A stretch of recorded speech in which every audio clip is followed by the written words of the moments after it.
I want you to think about the last time you were truly bored. I mean, so bored that you actually thought to yourself, wow, I'm bored.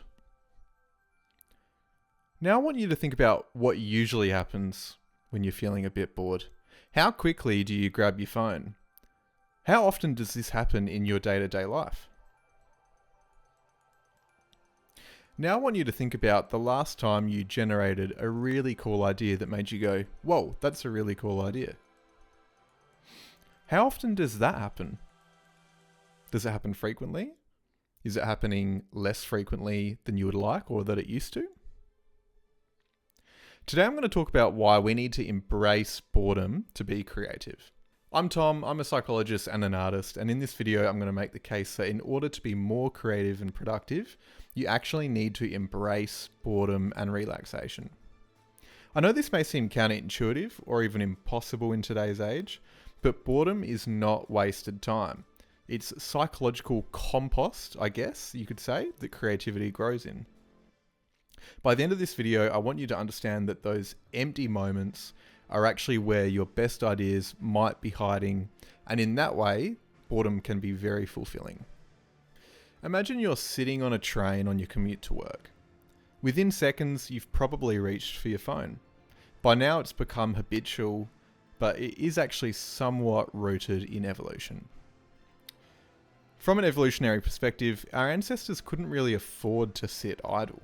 If they weren't gathering food, fixing tools, or staying alert for predators, they risked their very survival.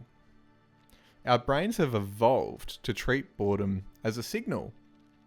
It's time to do something, anything.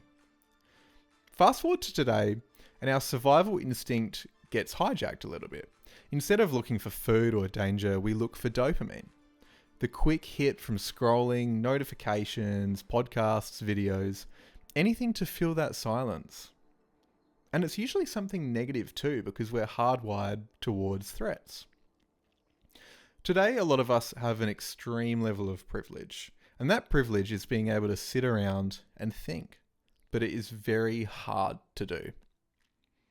But by avoiding boredom, we're avoiding our creative capacity. We're also avoiding our ability to think through and align ourselves to tasks that are going to be the most productive. When you're bored, when you're not focused on a specific task, feeling anxious about the future or down about the past, oops, that rhymed, your brain lights up in a different way. This is sometimes referred to as the default mode network. This network is active during daydreaming, reflection, and mind wandering. It's strongly linked to divergent thinking, the kind of thinking that generates new original ideas. I feel privileged to understand this as a psychologist and to experience it as an artist. I've been on a bit of a journey myself to figure out how I can best integrate my psychological knowledge into my artistic practice, and I wish to be able to provide that to you to experience it and figure it out in your own unique way. When you're in the shower or on a walk or doing gardening, doing the dishes without any external stimuli coming from your phone, these are the moments where people often feel inspiration hits. But I want to help you experience those moments more often. And the reality is that the phone is probably getting in the way. Boredom also affects the body. When you stop chasing stimulation, your arousal and stress level drops. The body relaxes. This calmer state frees up mental resources. Instead of responding to the outside world, your brain turns inward. This is why monks meditate in silence, why writers retreat to cabins, and why some tech leaders deliberately schedule in thinking weeks. They're letting their physiology and their psychology work harmoniously to unlock a deeper level of thought and to figure out what they should be working on that is the most positive and productive use of their time, rather than swimming around in all the potential little things and getting this dopamine hit from multitasking and spreading themselves too thin. So why does boredom feel so hard? Why does it feel like a state of withdrawal? Our devices give us constant microdoses of dopamine. And when we suddenly cut them off, the brain panics. Silence feels unsafe, even though it's probably not. That's why sitting on a train without headphones on feels unbearable to some people, or why people in studies would literally give themselves an electric shock rather than sit in silence for 15 minutes.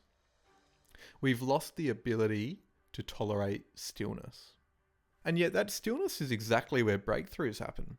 Psychologists call it incubation, when you step away from a problem and your unconscious mind keeps working on it in the background. No good ideas come while you're grinding at a desk. They come in the moments of boredom, where you're free to play, where you're free to wander.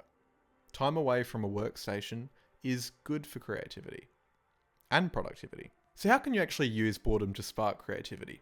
Well, firstly, you can create a phone-free zone, whether this is a workstation or a time period. Try your commute or meal time or your morning coffee without screens. Schedule what some people call white space, which is just time in your calendar to do nothing. I like to call it thinking time, and I treat it as seriously as a silly meeting that probably isn't going to go anywhere.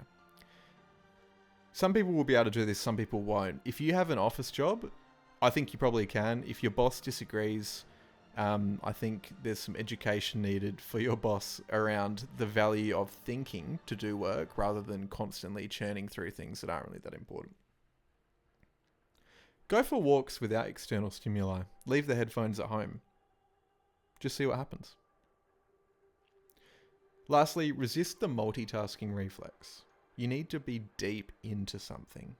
Don't fill every pause with checking the phone, checking emails, putting on a new video, podcast, the news, whatever. Just leave the silence. I could really do this one. This video isn't anti-technology. It's simply about giving your brain the oxygen of boredom and taking more control over your mind. So next time you're feeling bored, sit with it.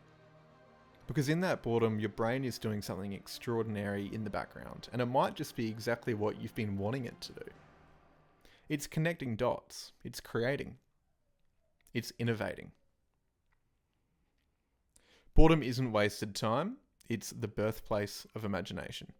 Thank you, ChatGPT, for that final sentence. Mwah.